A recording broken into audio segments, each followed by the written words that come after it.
우리 한번 인사하겠습니다. 옆에 있는 분들하고 한번 인사합시다. 사랑합니다. 반갑습니다. 축복합니다. 자, 주일날 인사하는 외에 누구를 향하여 사랑한다는 말 잘 안 하죠. 아마 일주일 동안 한 번도 안 하고 아마 살아왔을 줄도 모릅니다. 그러나 우리는 사랑하며 그리고 축복하며 사는 믿음의 자손들이어야 됩니다. 항상 사랑하고 축복하는 여러분들이 되기를 주님의 이름으로 축원합니다. 신앙생활함에 있어서 가장 중요한 것이 뭘까? 곰곰이 생각해 봤더니 가장 중요한 것은 성경이더라, 이런 생각이 들어요. 하나님의 말씀인 성경. 만약에 상상을 해봐요. 성경이 없다. 그러면 우리가 어떻게 하나님을 알 수 있을까요? 성경이 없어요. 그러면 우리가 어떻게 우리 인생들, 사람들이 어떤 존재인지를 알 수가 있을까요? 성경이 없이는 알 길이 없습니다. 또한 성경이 없다면 영원히 죄로 말미암아 죽을 수밖에 없었던 우리가 구원 얻을 수 있는 방법, 구원의 길을 또한 성경이 없다면 알 길이 전혀 없을 것입니다. 또한 성경이 없다면 하나님의 구원받은 백성으로 어떻게 살아야 될지를 알 길이 없을 거예요. 그런데 하나님께서는 우리에게 가장 큰 선물, 성경을 우리에게 주셨습니다. 우리는 성경을 통하여 하나님이 어떤 분인지를 압니다. 우리는 성경을 통하여 내가 또한 어떤 존재임을 알게 되었습니다. 또한 성경을 통하여 우리는 예수 그리스도를 믿음으로 말미암아 구원 얻을 수 있다는 것을 알게 되었습니다. 또한 우리는 성경을 통해서 믿는 사람들이 어떻게 살아야 될지를 항상 가르침 받습니다. 가르침 받아요. 그래서 우리는 지속적으로 하나님의 말씀을 들어야 됩니다. 지속적으로 하나님의 말씀을 읽어야 됩니다. 왜냐하면 믿는 우리들은 보이지 않는 하나님과 계속해서 친밀하게 교제를 하며 관계를 맺으며 살아가야 되는데, 그 관계와 교제의 끈이 되어주는 게 뭐냐 하면 말씀이에요. 성경이에요. 이 성경은 기본적으로 우리가 무엇임을 아느냐 하면 하나님의 말씀임을 믿습니다. 하나님은 오늘 우리에게 하고 싶은 말을 이미 성경을 통해서 우리에게 해 주셨어요. 우리에게 하신 그 하나님의 말씀을 우리가 찾아내고 읽고 깨달아서, 하나님이 지금 이렇게 내게 말씀하고 계시는구나, 이것이 내게 와 닿을 때에 하나님을 믿음으로 바라볼 수 있고 하나님으로 인하여 든든한 신앙과 믿음을 가지고 살아갈 수가 있게 되어진다는 겁니다. 여러분, 하나님은 지금도 성경을 통하여 시간과 공간을 뛰어넘어서 그 말씀을 듣고 읽고 하는 자들에게 여전히 지금도 말씀하고 계시는 분인 줄로 믿습니다. 하나님은 어떤 하나님이요? 지금도 살아계셔서 내게 역사하실 뿐만 아니라 성경을 통하여 말씀하시는 하나님이십니다. 오늘 1절 끝에 보면 이런 말씀이 있습니다. 여호와께서 말씀하셨느니라. 이 말씀은 구약 이스라엘 백성들에게 하나님께서 이사야 선지자를 통하여 주신 말씀이에요. 하신 말씀이에요. 그러면 이 말씀이 구약 이사야 선지자 시대에 이스라엘 백성들에게만 하는 말씀이냐? 그렇지 않죠. 만약에 그렇다면 우리가 이 말씀을 읽을 필요도 없죠. 그 옛날 이스라엘 백성들에게 한 말씀이고 그 말씀으로 이 말씀이 딱 끝났다면 이 말씀을 읽을 필요도 없을 거예요. 하나님의 말씀은 성령으로 감동되어 기록된 거예요. 그러므로 오늘도 성령의 감동하에 믿음으로 이 말씀을 읽고 있는 모든 자들에게 여전히 하나님은 말씀하고 계시는 줄로 믿습니다. 오늘 이 말씀이 이사야 선지자를 통하여 구약의 이스라엘 백성들에게 하시는 말씀이지만, 오늘 제가 성령에 충만하고 여러분들이 성령으로 충만할 때에, 성령의 감동하에 이 말씀을 들을 때에 오늘 이 시대를 살아가고 있는 나에게 주시는 하나님의 말씀인 줄로 믿습니다. 이 말씀은 너무나 은혜로운 말씀입니다. 하나님께서 이스라엘 백성들에게 이 말씀을 주셨을 때에 이스라엘 백성들은 이 말씀을 듣고 소망을 얻었어요. 소망을 갖게 되었어요. 이 말씀을 듣고 그들은 자기들이 무엇을 해야 될지를 깨닫게 되었어요. 이 말씀을 듣고 그들은 하나님께서 그들에게 어떠한 축복을 주실 것인가를 알게 되었다는 겁니다. 구약의 이스라엘 백성들만 이 말씀을 통하여 그것을 알고 깨닫는 것이 아니라, 오늘 우리 또한 구약의 이스라엘 백성들이 이 말씀을 듣고 소망을 얻었다면 오늘도 우리가 이 말씀을 듣고 소망을 얻게 될 줄로 믿습니다. 또한 이 말씀을 듣고 내가 무엇을 해야 될지를 깨닫게 될 줄로 믿습니다. 그리고 하나님이 우리를 얼마나 사랑하시고 우리에게 어떠한 복을 주시기를 원하는지 이 말씀을 통하여 또한 깨닫게 되어질 줄로 믿습니다. 자, 이 말씀이 어떤 말씀이냐? 이스라엘 백성들을 향하여 하나님께서 이 말씀을 통하여 무엇을 주시기를 원하느냐? 첫째는 아까도 말씀드렸지만 소망을 주시기를 원하셨다는 겁니다. 오늘 이사야 선지자는 하나님과 이스라엘 백성들을 남편과 아내로 표현하고 있습니다. 하나님은 남편이시고 이스라엘 백성들은 남편인 하나님의 무엇으로요? 아내로 이렇게 비유하고 있어요. 5절 말씀에 보면 5절, 이는 너를 지으신 이가 내 남편이시라. 너를 지으시니, 이스라엘 백성들을 지으신 분이 누구십니까? 하나님이시죠. 그런데 그 하나님이 내 뭐가 되신다 그랬습니까? 남편이라 이렇게 말씀하고 계셔요. 이스라엘 백성들은 하나님의 아내고 하나님은 이스라엘 백성들의 남편이에요. 자, 그러면 아내와 남편은 아내에 대하여 남편의 도리를 해야 되고, 아내는 남편에 대하여 아내의 도리를 해야 되는 거죠. 그런데 이스라엘 백성들은 하나님의 아내로서 마땅한 도리를 하지 못했어요. 남편인 하나님을 섬기는 대신 누구를 섬겼습니까? 우상을 섬겼어요. 남편인 하나님을 사랑하는 대신 우상을 사랑했어요.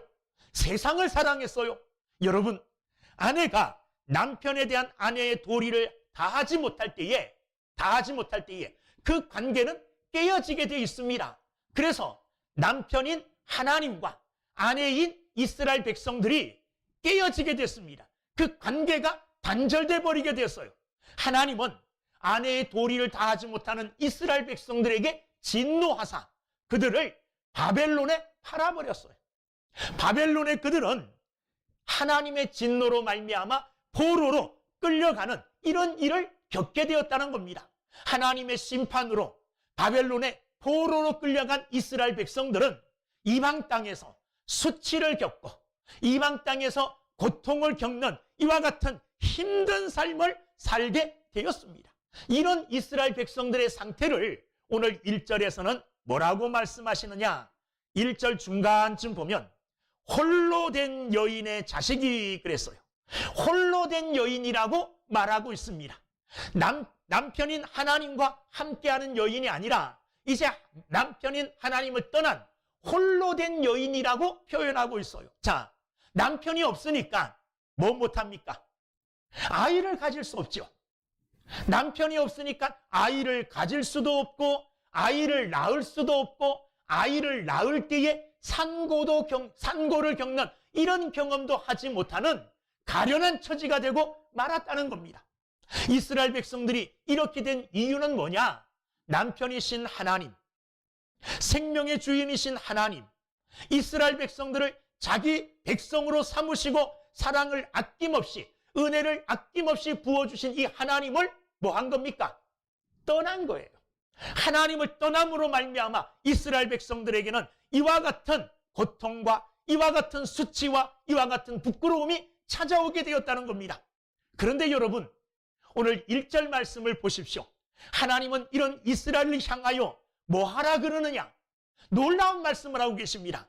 1절, 잉태하지 못하며 출산하지 못한 너는 노래할지어다. 뭐하라 그럽니까? 노래하래요. 산고를 겪지 못한 너는 외쳐 노래할지어다. 노래는 언제 하는 겁니까?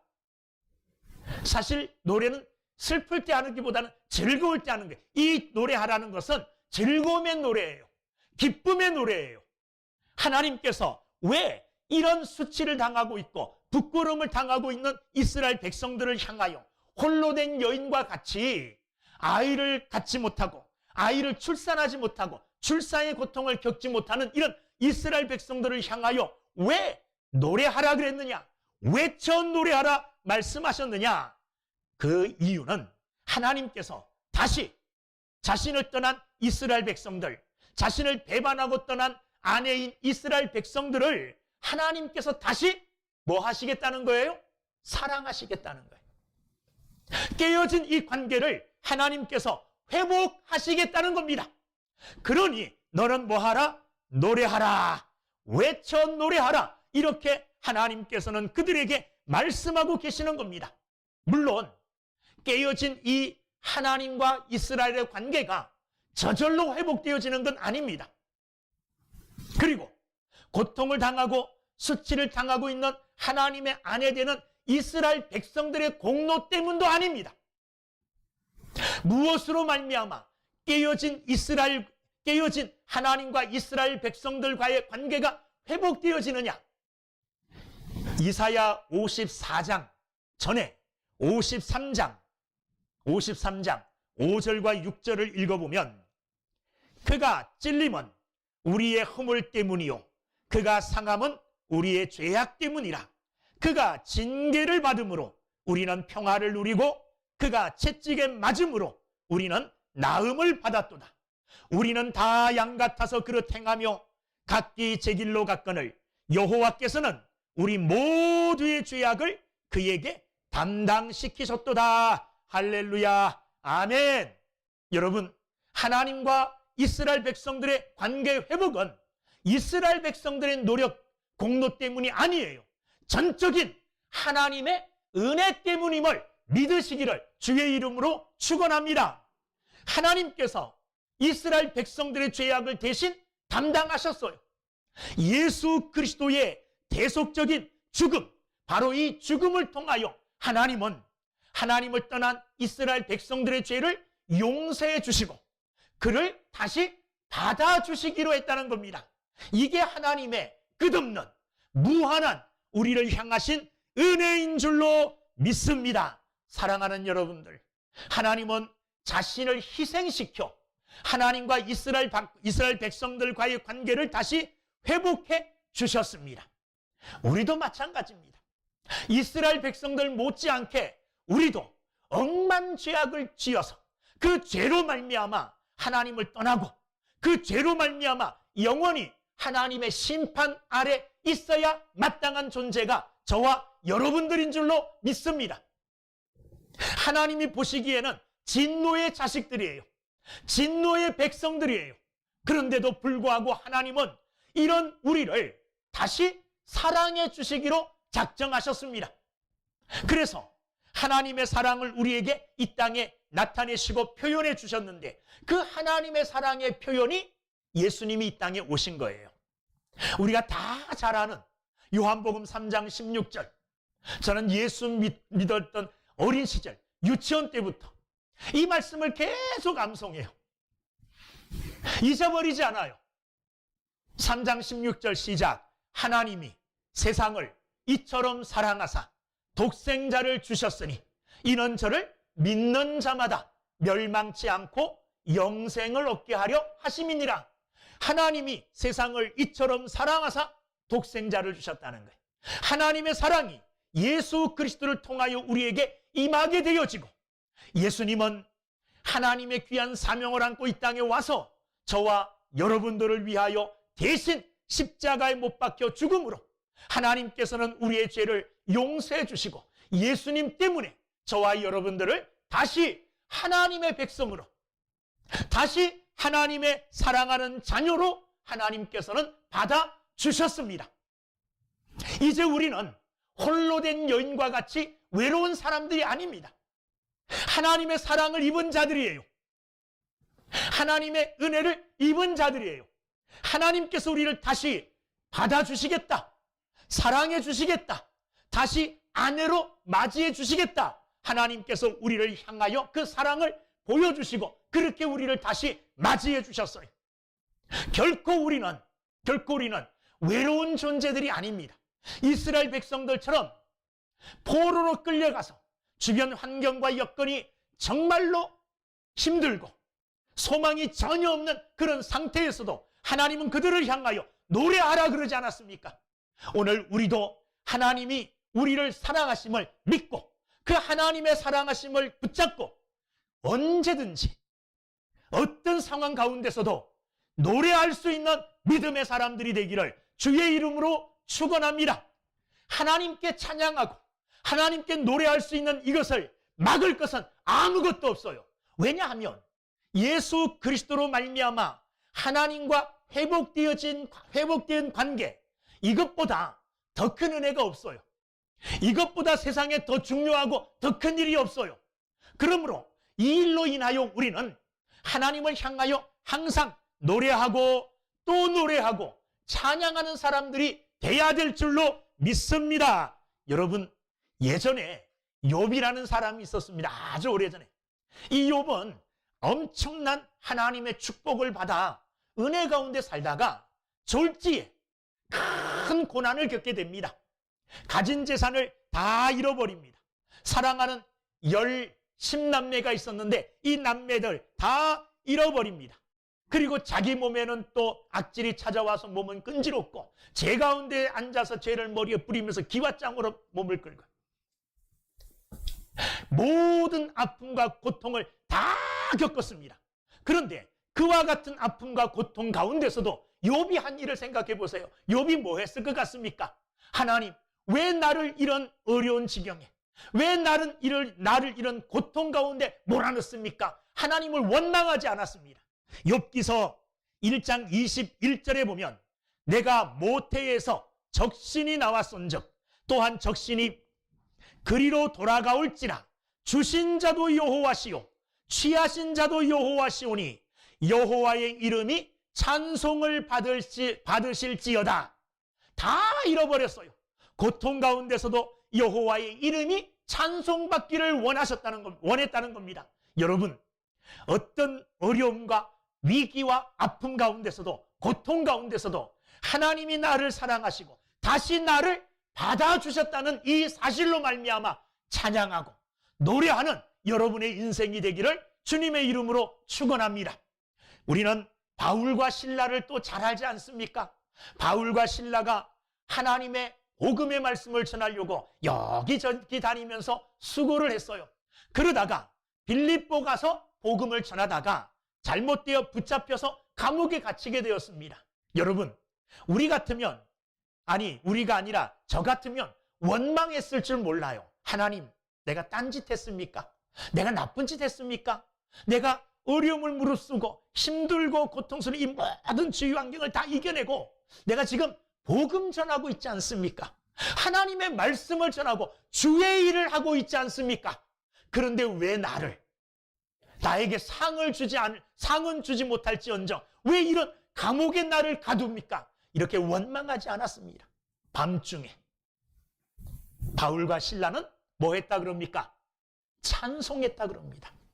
하나님을 향하여 찬송하며 기도했다 그랬습니다. 여러분, 그 감옥에서도 하나님이 나를 사랑하시고 하나님이 나를 받아주신 그 은혜가 너무 크고 놀라워 원망할 수 없는 거예요. 아무리 어렵고 힘든 상황에 처할지라도 하나님의 그 큰 은혜에 비하면 아무것도 아니에요. 그 속에서도 하나님을 찬양했습니다. 여러분, 찬양하고 찬미하는 이들의 찬양을 들으시고 하나님은 역사하셨습니다.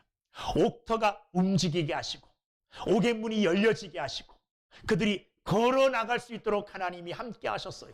그러나 그 과정 중에 그 간수, 제수를 지키는 간수를 하나님께서 또 믿게 하사 그들의 가정을 구원해 주시는 역사까지 일으켰다는 겁니다. 사랑하는 여러분들, 이스라엘 백성들이 지금 바벨론에서 포로로 고통을 당하고 있습니다.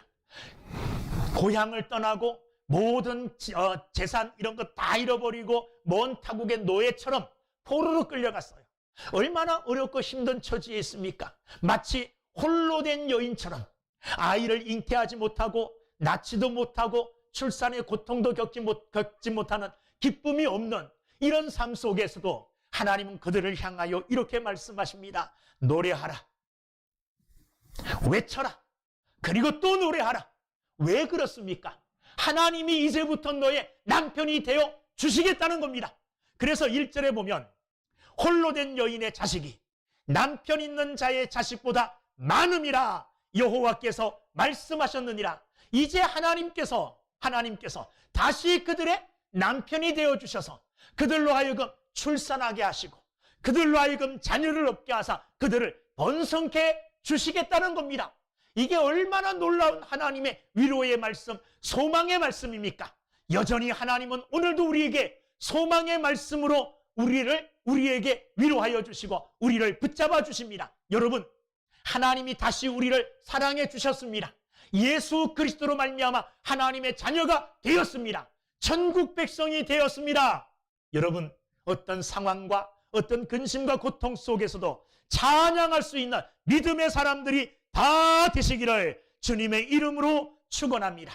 우리는 어려운 환경에 처할지라도 고통 가운데 처할지라도 앞뒤가 다 사방이 막히고 위에까지 막혀 있더라도 절망할 필요가 없어요.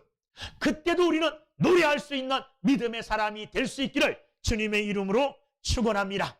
자, 두 번째 하나님이 주시는 말씀은 어떤 말씀이냐? 2절 말씀을 보니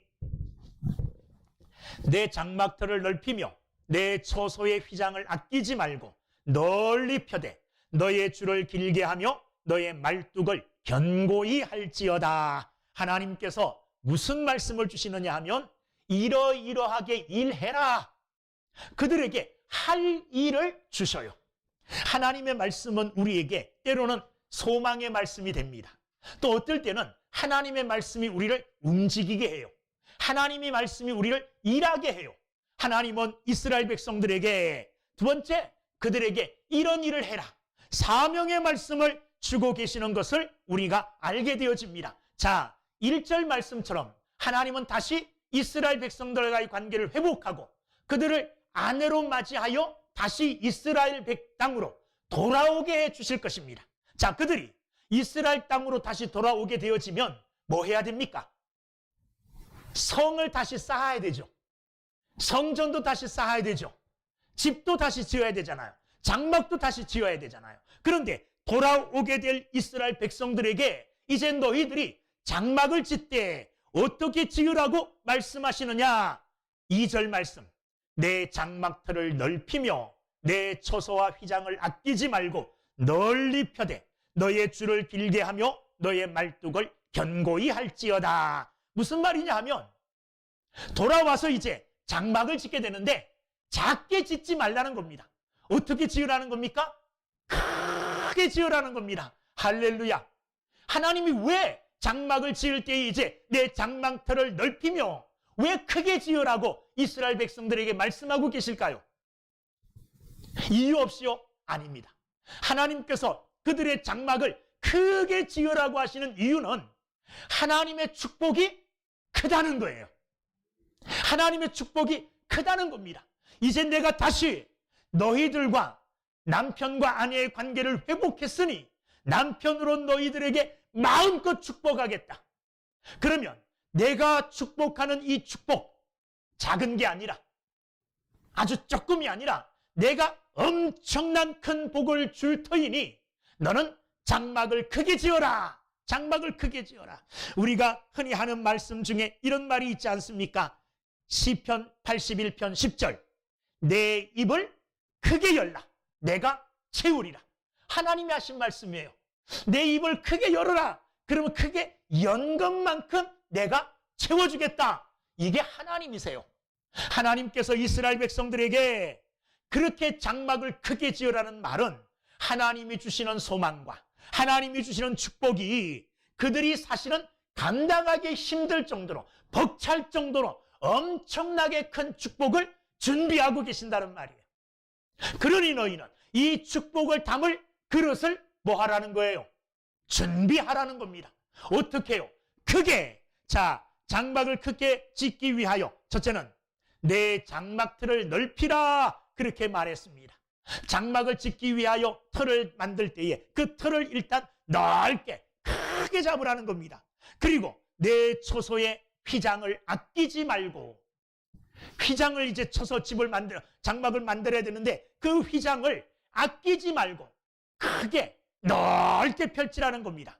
그리고 너의 줄을 길게 하며 그 휘장과 휘장을 묶어서 단단히 고정해야 될 줄이 필요한데 이 줄 또한 길게 해라. 그리고 그 줄을 이제 딱 묶어서 말뚝을 박아서 견고하게 해야 되는데 그 말뚝도 견고하게, 든든하게, 단단하게 박아서 장막을 준비하고 예배할 때에 무너지지 않고 견고하게, 그리고 크게 준비해라. 이렇게 하나님은 말씀하시는 겁니다. 이스라엘 백성들에게 할 일을 주시는데 어떤 일을 주시느냐? 내 꿈을 크게 가져라. 내 장막을 크게 만들어라. 이게 하나님의 말씀이에요. 왜 그러하시겠습니까? 하나님이 채워주시겠다는 거예요. 여러분, 하나님은 우리가 제한할 수 없는 하나님이에요. 하나님은 뭐든지 하실 수 있는 하나님이세요. 하나님은 능한 하나님이시고 하나님은 만물의 주인 되시는 분이 하나님이십니다.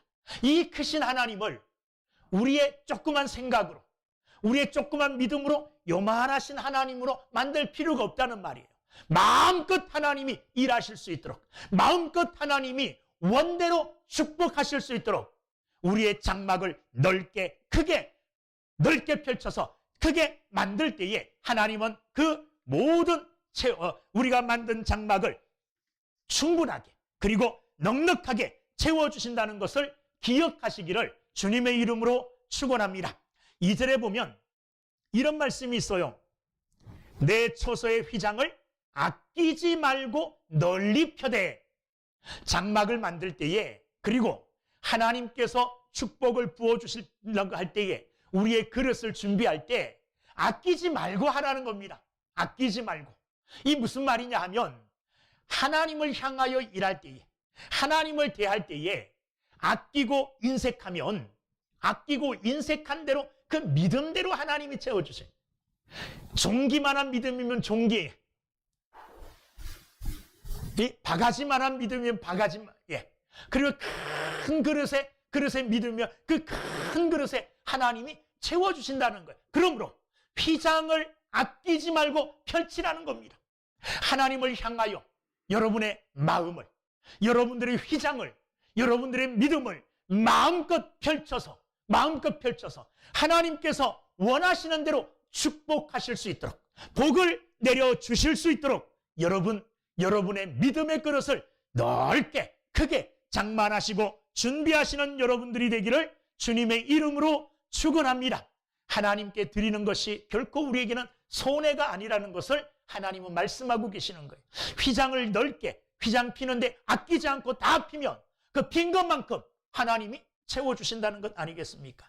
여러분, 하나님은 아브라함에게 내 독자 이삭을 바치라고 말씀하셨어요. 독자 이삭은 어떻게 보면 아브라함에게 전부입니다. 전부예요. 그럼에도 불구하고 아브라함은 하나밖에 없는 독자 이삭을 하나님께 드리기를 주저하지 않았습니다. 주저하지 않았어요. 믿음으로 이삭을 하나님께 드렸습니다. 자, 그럴 때에 하나님께서는 이삭만 탁 받으시고 입을 싹 닦아버리셨느냐? 아니죠.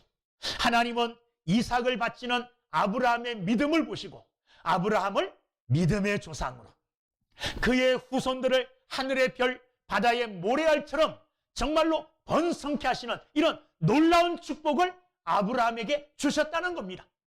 또한 예수님께서 이 땅에 계실 때에 벳세다 들녘에서 많은 사람들이 모여들어 하나님의 말씀을 들었습니다.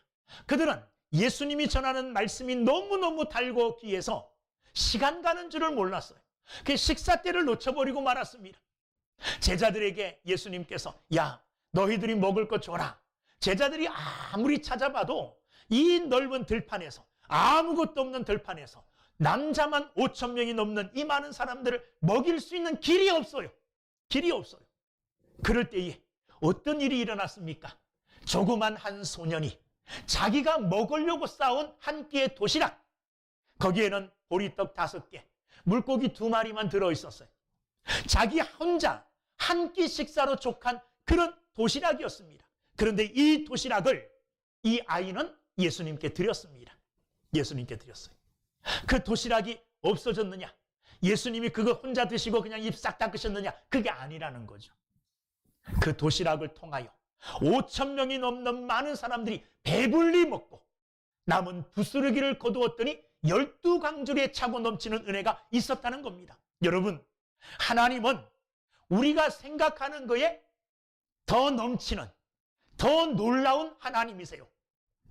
사람을 감동시키는 그런 일들 중에 하나가 뭐냐 하면, 어떤 사람이 내게 무엇을 베풀어 주기를 원하는데 한 5 정도만 베풀어 주기를 원해요.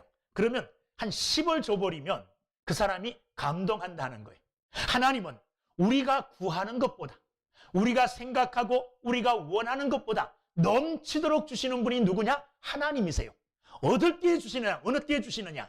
아끼지 아니하고 휘장을 넓게 길게 펼 때에, 하나님을 향하여 우리의 휘장을 펼 때에, 하나님을 향하여 우리의 시간을 드리고 우리의 재능을 드리고 우리의 물질을 아낌없이 드릴 때에 하나님은 드린 그 위에 넘치도록 채워주시는 하나님이신 줄로 믿습니다. 여러분, 장막을 넓히는 심정으로 우리의 휘장을 아끼지 아니하고 주님께 드림으로 말미암아 하나님의 살아계심을 친히 눈으로 확인하며 경험할 수 있는 저와 여러분들이 다 되시기를 주의 이름으로 축원합니다. 또한 하나님이 세 번째 어떤 말씀을 하시느냐? 3절, 이는 내가 좌우로 퍼지며 내 자손은 열방을 얻으며 황폐한 성읍들을 사람 살 곳이 되게 할 것임이라. 하나님의 약속입니다. 하나님의 약속이요. 2절처럼 하면, 자, 1절은 하나님께서 다시 관계를 회복하여 내가 다시 너를 사랑하겠다, 너희들은 이제 나의 아내다, 이렇게 하나님이 관계 회복을 선언하셨어요. 두 번째는 관계 회복되어진 이스라엘 백성들에게 할 일을 말씀하셨어요. 장막터를 넓혀라, 내 초소의 휘장을 아끼지 말고 널리 펴라, 너의 줄을 길게 하라, 너의 말뚝을 견고히 하라, 이렇게 해야 될 일을 말씀하셨어요. 3절은 그렇게 할 때에 하나님께서 이런 은혜와 복을 내려주시겠다는 하나님의 축복의 약속이에요. 3절 보십시오. 어떤 약속입니까? 내가 좌우로 퍼지며, 좌우로 퍼진다는 말은 민족의 수가 번성하여 늘어난다는 거예요.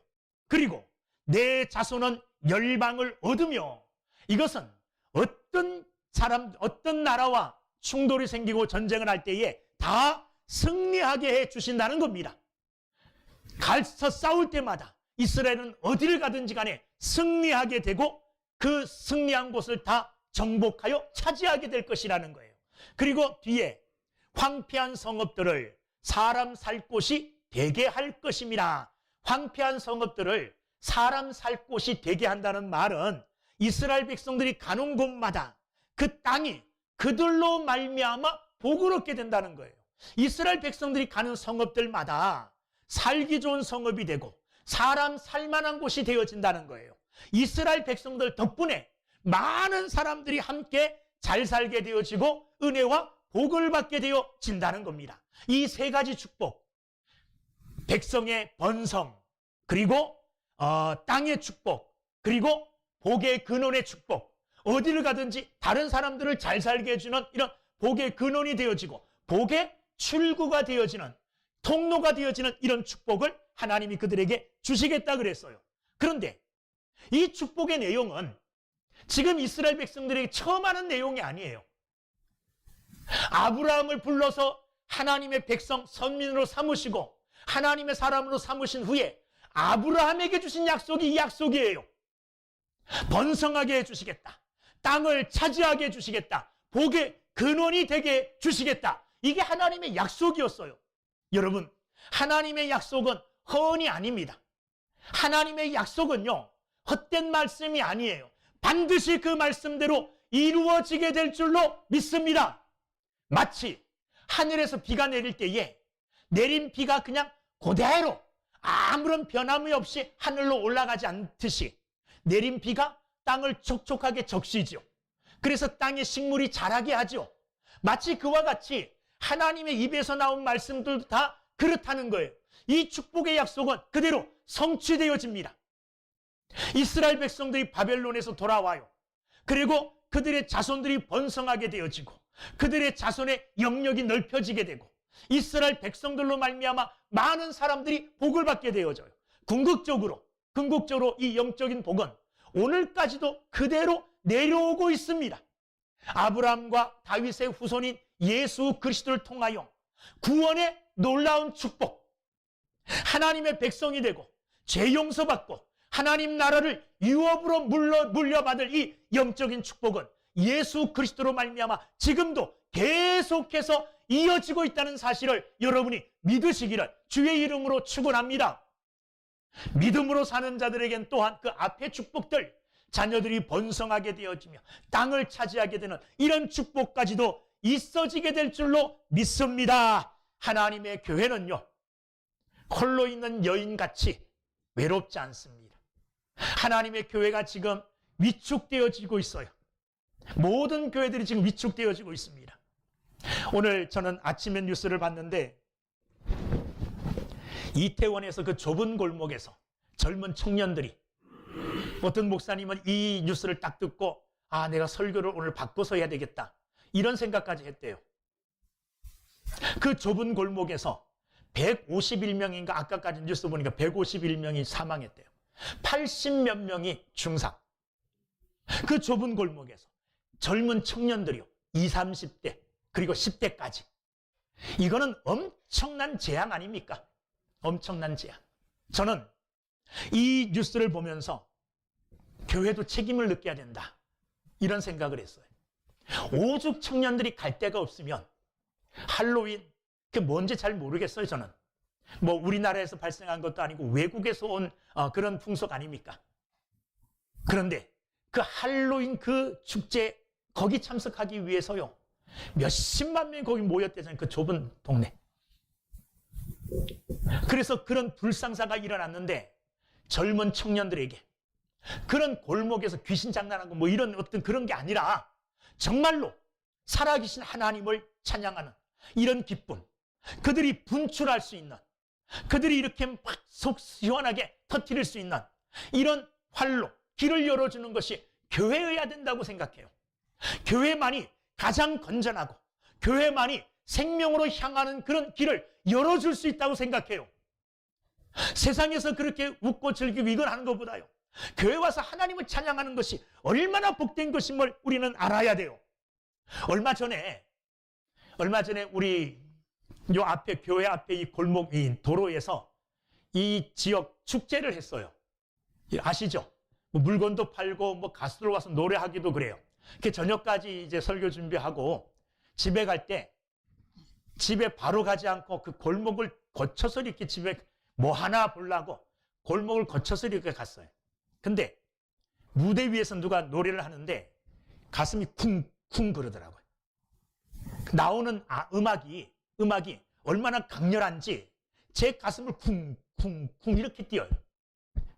세상의 음악이요, 사람들로 하여금 이 육체의 쾌락과 이 원초적인 것을 자극해서 쿵쿵쿵 뛰게 해요. 세상 그런 음악 들어보세요. 저는 안 가봐서 모르는데 가수들이 노래하는 막 이렇게 콘서트 데 가보면 음악 엄청나게 크게 들리잖아요. 귀로만 들리는 게 아니에요. 여기를 막 뛰게 하더라고요. 그 얼른 집에 갔어요. 이게 어떻게 될까 봐. 세상은 그런 속에 있어요. 그런 속에서 청년들이 살아가요. 학생들이 살아가고 있어요. 그들에게 하나님을 찬양하는 것이 정말로 세상에서 가장 기쁜 일이고 즐거운 일이라는 것을 우리는 알아야 됩니다. 저는 요즘 굉장히 정말 마음이 좀 서글픈 게, 제가 우리 교회를 사실 다른 목사님들한테 예전에 자랑할 때 그 많은 자랑거리가 있는데, 그 자랑거리 중에 하나가 뭐였느냐 하면 금요 기도회였어요. 우리 교회 금요 기도회 때 청년들이 많이 나와서 기도한다. 성도님들이 금요 기도회 때 많이 나와서 기도한다. 다른 교회 목사님들이 부러워할 정도로 굉장히 제가 자랑거리 중에 하나였거든요. 요즘 못 자랑하겠어요. 그런 죽음의 길, 멸망의 길이 아닌 생명의 길, 정말 우리에게 새로운 힘과 능력을 주는 하나님 앞에 나와서 마음껏 소리치고 마음껏 노래하며 마음껏 찬양하는 우리 모두가 될 수 있기를 주의 이름으로 축원합니다. 오늘 하나님은 말씀을 통해서 교회는 홀로 있지 않다. 내가 함께한다. 내가 너희들의 남편이다. 이렇게 말씀하시면서 남편으로 인하여, 남편이신 하나님으로 인하여 회복되어질 모든 것을 바라보며 노래하라 그랬어요. 저와 여러분들 노래하는 사람들이 되기를 주님의 이름으로 축원합니다. 하나님이 내게 주신 힘과 시간과 열정과 능력으로 하나님이 주신 내 일, 장막을 넓게 잡고, 그리고 휘장을 길게 피며 줄을 길게 잡고 말뚝을 견고하게 다지는 이런 하나님의 장막들을 넓히는 이런 일에 열심을 다하고, 그리고 하나님이 약속하신 바대로 축복하신 말씀대로 여러분 자녀의 번성, 땅의 축복, 영적인 축복까지 다 받아 누리는 여러분들이 다 되기를 주님의 이름으로 축원합니다. 기도하겠습니다.